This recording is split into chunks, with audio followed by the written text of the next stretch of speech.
G'day everyone, welcome back to the channel. Welcome to this FIFA 23 Arsenal Career Mode series.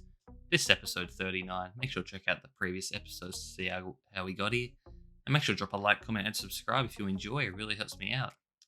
As you see, we are currently top of the Premier League table by 7 points. Going to be taking on our rivals, third place Spurs. And then we'll be taking on Manchester City as well. So a couple big games this episode. And then you might have seen there in the calendar, the knockout stage of the Champions League, we drew Atletico Madrid in the round of 16. So that's quite a tough opponent in the round of 16. I was hoping to get an easier run, but I mean, to be the best, you got to beat the best. So Atletico Madrid, we are going to be facing probably next episode. But you see there, Spurs, they still have Kane and Son and Højbjerg, I think is how you pronounce it. And they've also got the likes of Jadon Sancho, and I think that was Gaia at left back. But they play a pretty defensive formation, 5-2-3. But hopefully we can get the job done as we are at home. And Saka's going to whip one to the back stick to Bellingham, but Martinez with a great save there. And Jude Bellingham has been unbelievable this season. He's probably been our best player. It's probably not even that close, to be honest. But Ramsdale caught into action there, and he makes a save. So both keepers having to do some work here in the first half. But from the corner now, you know there's probably only a couple reasons they'll be showing you a corner. And Tottenham look to make us pay there. Sancho crosses it to Kane, and of course Kane scores against us because that's what he does. He has a very good record against us in the North London derbies. But we get it to Bellingham now in the second half. A great forward run by Jude, and he's not going to miss this one as he scores to tie it up 1-1.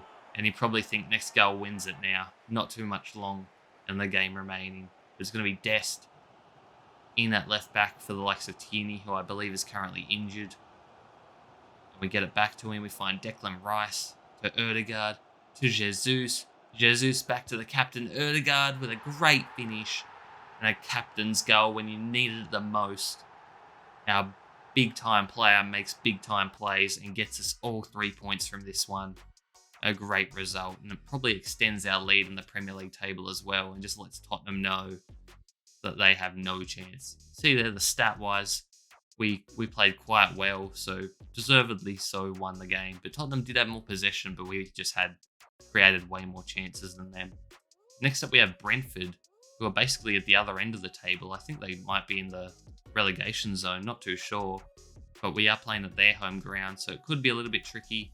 Looking to get Martinelli back up to speed. As you see there, he has the -2 next to his rating just due to coming back from injury. I think that is just the lack of his match fitness and sharpness, which I'm not really a fan of in FIFA, to be honest. I don't really like the rating system. When you don't play him for a while, they drop off by quite a bit. Just, I don't know, maybe it's just the look. I don't like the look of it. It looks ugly to me. But Brentford on the attack, and they're the first to react after Ramsdale makes a great save and Damsgaard has a tap in. Brentford take the lead 1-0 as we get straight into the second half now. No real other opportunities.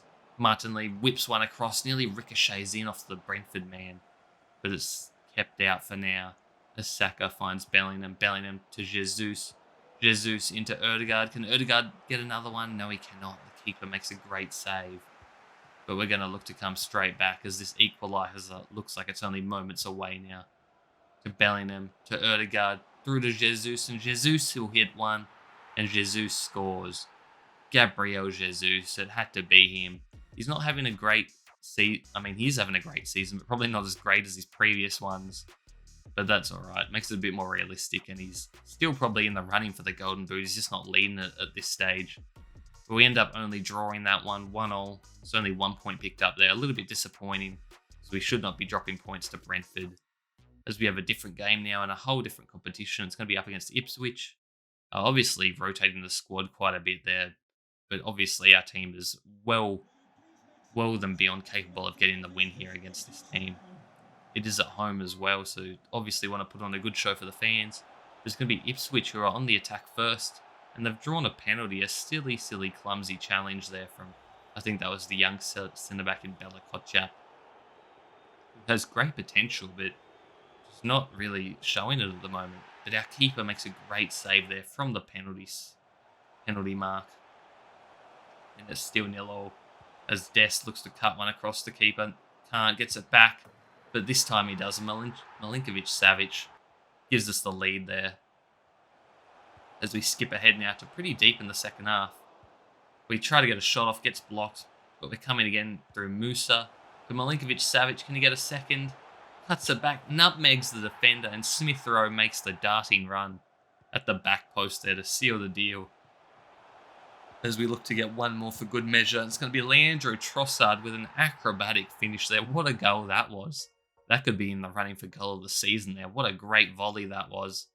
As we get the win 3-0 there, stat-wise, yep, pretty dominant. Fair result as we advance to, I believe it's round 4 now in the FA Cup. And the FA Cup is one of Arsenal's best competitions. I mean, I think we've won it more than any other club. But we're not really after that trophy. I mean, it'd be nice, but we're really after the Champions League and then the Premier League as well. But to win the Premier League, you have to be great for the whole season and not really give up any points at all. And we have a big test here up against Manchester City.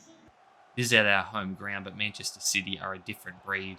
As Haaland gets it to Guerrero. Guerrero shoots it, hits the crossbar, and Ramsdale would be counting his blessings there, as that was a very nice shot. But Haaland, look at the pace, look at the power. And Ramsdale makes a brilliant save there. But Haaland is going to be hard to deny. You see, I dove in there, little 1-2 with Haaland, and Haaland scores this time. Just a rocket of a shot. That shot power is undeniable, and it's just crazy. Manchester City just look like they're playing at a whole different speed compared to our previous opponents.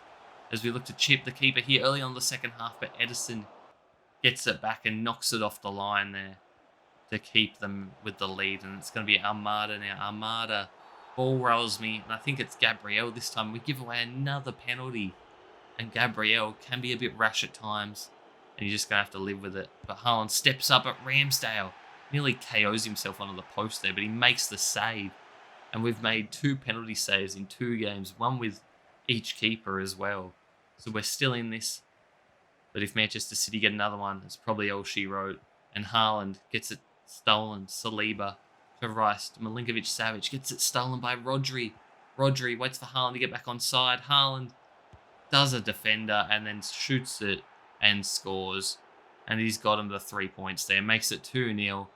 So a disappointing end to that game. Because I don't think the stats really favoured them that much. I mean, they had 8 shots, but we had 12. The XG was in our favour, but they were just more clinical. And when you have Haaland, you can win games which you're not supposed to win.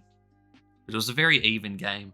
It was a decent performance, just disappointing to not get the 3 points. And you see there, Manchester City are really on our heels now, only 2 points behind us, and then Manchester United are right behind them as well. So it's still anyone's Premier League. We do have a tiny lead going into the second half of the season, as there are 22 games being played so far. So 16 remaining. And our next one is up against the Wolverhampton Wolves at their home ground at Molineux. And they've brought in the likes of Mitrovic, the Fulham hero. So I'm going to have to be on the lookout for him as well. But need to get back to winning ways now. Need to bounce back. And we can't be dropping points here, because then we might not be leading the Premier League anymore. And that'd be a very, very bad sign. But you see here, the Wolves get an opportunity first here and they strike first. A great forward run there. And our defenders just didn't react at all. I don't know what was going on there. We're going to have to look to come from behind. Bellingham, I don't even know what happened there. Basically whiffed his shot. Just really poor from him. Now it's going to be Mitrovic. Backheels it to his teammate, and they're just working around in the box beautifully till they get it back to Mitrovic. There's all the time in the world, and he doubles their lead early on the second half now. And we're 2-0 down, and now they have a corner. Martinelli tries to head it clear, but it's coming back. They get it back to the box, and a great bit of work there, and a great finish there. I'm not sure who that was, but all of a sudden it's 3-0. And we're in the 72nd minute, but Martinelli steals it really far upfield. And Martinelli, a one-on-one with the keeper, and he finishes that beautifully. Martinelli gets us one on the board there, and Caicedo hits it over the top to Martinelli. Is he onside? I think he is. Martinelli unselfishly goes across to his countryman in Jesus. And Jesus with the tap in. I thought he might have been offside as well, but he wasn't. And just like that, It's a 1-goal game now, and Martinelli has stolen it again. It's been the Martinelli show this game. Martinelli will go himself across the keeper, and he's tied it up. And just like that, it's 3-0. In the last 10 minutes, we've scored 3 goals. An absolute, I don't even know what you call it, an absolute masterclass from Martinelli. But all of a sudden, we can look to get a win here as we steal it. There's going to be Jesus from kickoff, basically. What can he see? He goes for Saka. Saka brings it down, shoots and scores. Oh my days. Saka gives us the lead. Saka not really scoring as many goals as in previous seasons, but he's got a crucial one there. And that might just give us the win. Stoppage time now. We have the ball. If we just hang on to it, we're going to win. And it looks like Wolves aren't even going to get an opportunity as Martinelli tried to score another one, but the keeper keeps him out. But that's the 3 points going to us from 3-0 down to collecting all 3 points. What an amazing comeback, spearheaded by the youngster in Gabriel Martinelli. So good to see him back in the side, and that's why he's my favourite player. He's just unbelievable to watch. That'll do it for this episode, guys. Make sure to drop a like, comment, and subscribe. Really helps me out. And I'll see you in the next one. Peace.